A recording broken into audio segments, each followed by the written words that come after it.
Okay. Hey everybody, it's Rick Carson. We're at the Make Believe Metric Halo booth at NAMM 2025, and I am here to show you what we've been working on. We've got 4 new plugins that we're showing off this year. The first one that I'm going to show you is DB Verb. DB Verb is a plugin that we made in collaboration with the wonderful David Bendeth. David Bendeth has a storied 30-year career working on some of the biggest rock productions that have ever come out, including artists like Paramore, Breaking Benjamin, Bring Me the Horizon, Of Mice and Men, and many, many more. And these reverbs are all of his drum reverbs, particularly his snare drum and drum room reverbs, and we pulled these straight from the recalls of Paramore, Bring Me the Horizon, Breaking Benjamin, and all those other sessions, and we found our favorites and we put them right here on these settings buttons. So as you scroll through the settings, you are literally scrolling through the snare drum and drum rooms of other, big famous mixes that David was involved in.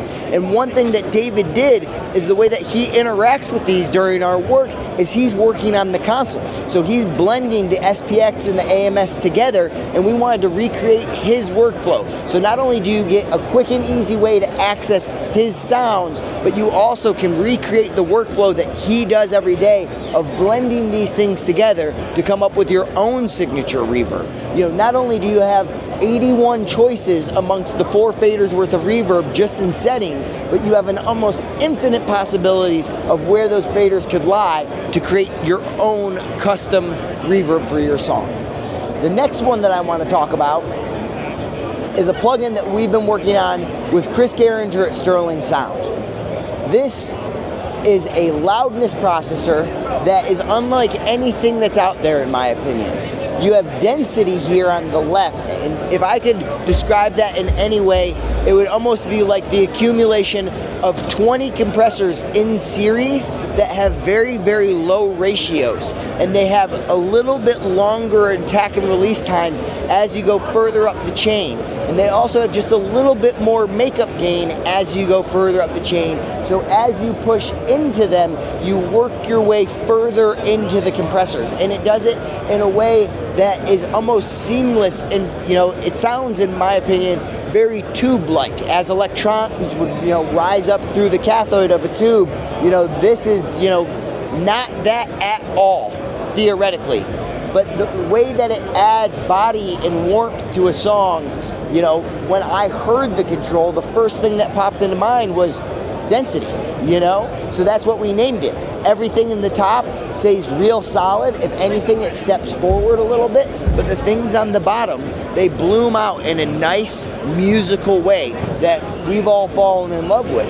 How I suggest people utilize this control is to turn it up a little bit until you feel like your song may be getting too fat, too flabby, and then turn it back a little bit. And then when you're done with that, you get into the next control on Chris's plugin, which is loudness. And loudness came from a conversation over French toast at breakfast, which, Chris, being one of the top mastering engineers in the world at a studio like Sterling Sound, he comes and he says, I get sent mixes all the time that are already loud and sound great.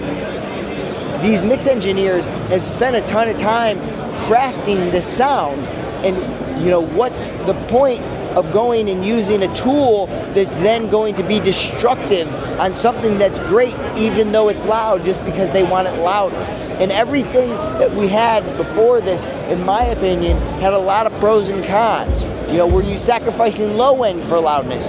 Does 3 to 5K, does 7K start sounding like a calculator? But your low end is still retained. Does the whole thing act like a tilt EQ that shifts the high end up and the low end down, or the low end up and the high end down? Well, this, in our opinion, does a really good job of acting almost like a volume knob. And we called it loudness because that's what it brings to the table. If you have a mix that's coming in already at -7 and someone wants it to be -5, feel free to just grab the knob and turn it up a little bit. And hopefully it will not have any detrimental effects to your song.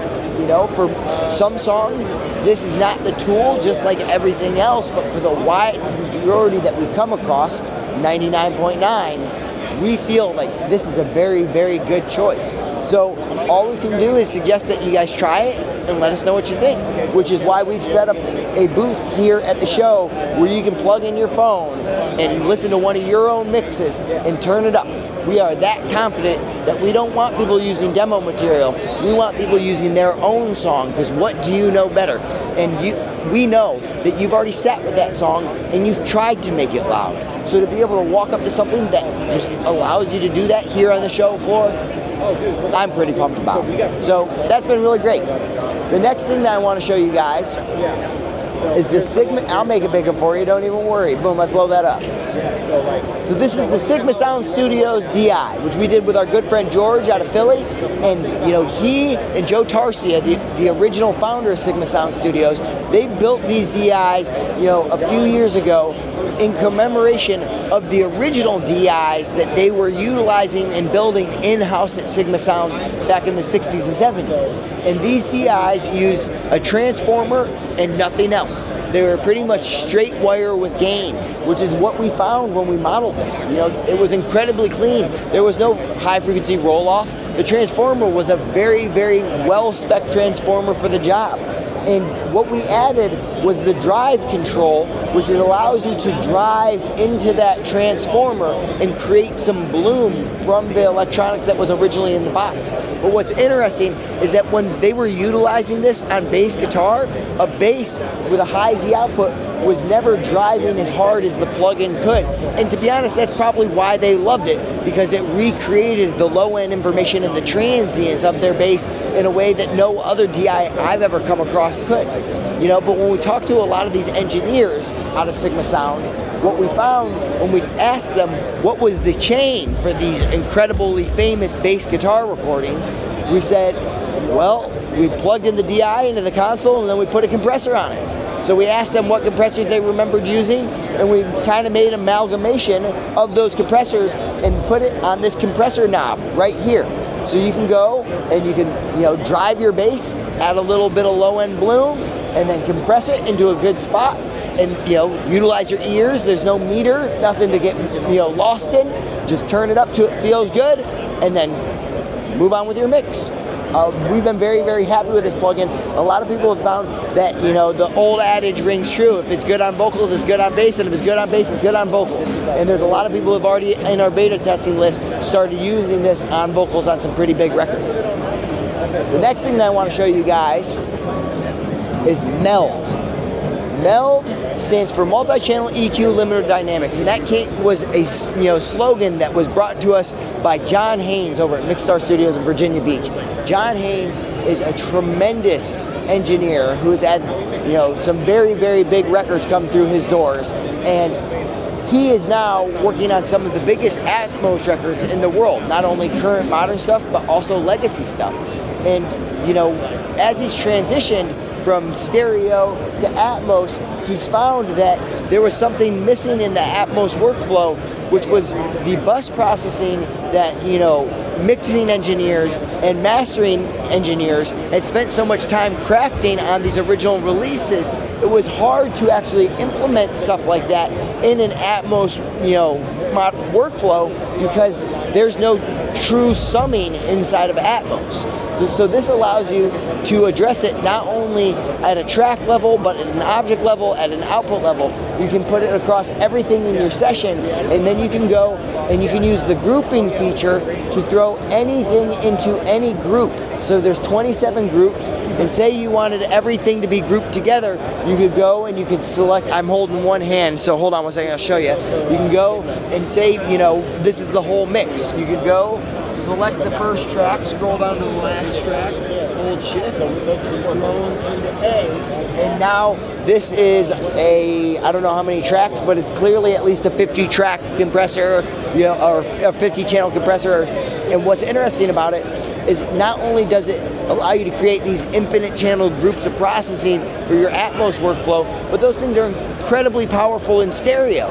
If you localize it even further, where you've got left and right overheads and left and right room mics, or 2 tracks of a keyboard, or 20 tracks of background vocals that are all going whoa, you can throw those into groups, and then you can go and you can process those in a way that's very, very quickly for a mix. And one thing that I found that's really cool, and it's just a byproduct of making this plugin with John. Here, let me go ahead and make a selection. So, you know, one thing that's awesome is that this brings a whole new modern channel strip workflow to the table. And this is nothing to do with Atmos, but this is just the way that the plugin works, is because we're now dealing with every track in the session. You know, you have the ability to go between them, and you can see them all have the same processing because they were just in the same group. But if we went and we started going and making these different, you can see that we're able to EQ anything in this and go through and see our different settings in real time. And when you play, you know, there's a lot of real-time information that gets brought to the table. You know, you can see all of the things that are happening in this session, and you can go and really mix like it is a console. And there's a lot of things that Meld brings to the table that Pro Tools doesn't have that I wish it did. You know, I can go in here and search. So if I hear, you know, a hit that's like, you know, coming in way too loud and I don't know where it is, I can go and look up hit, and I don't have to worry about all of the tracks in the session anymore. But it doesn't do it in a destructive way, you know? And another great thing for the Atmos mixers, just so everybody's aware about what I think are awesome features. Sorry, this is going ham. One thing I think is great is that this has a true peak meter that will show you everything in your session. So when you're mixing for Atmos, you know, you got to keep it at -18 or lower, and there can't be any true peaks going over that. And a lot of times Atmos mixers will find themselves in a position where they're hunting down these true peaks by just soloing stuff through their bus processing or whatever output processing they have to try and figure out how to go about stopping that. And this is really useful to be able to just see all that information in real time, see where you need to go, address it right here inside of Meld. Those are the 4 things that we're showing off at NAMM 2025, and if you guys have any questions, please feel free to reach out to us on any of our social media channels. We're on Instagram, we're on Facebook. We're happy to talk to you. Anything you guys want to know, we're here.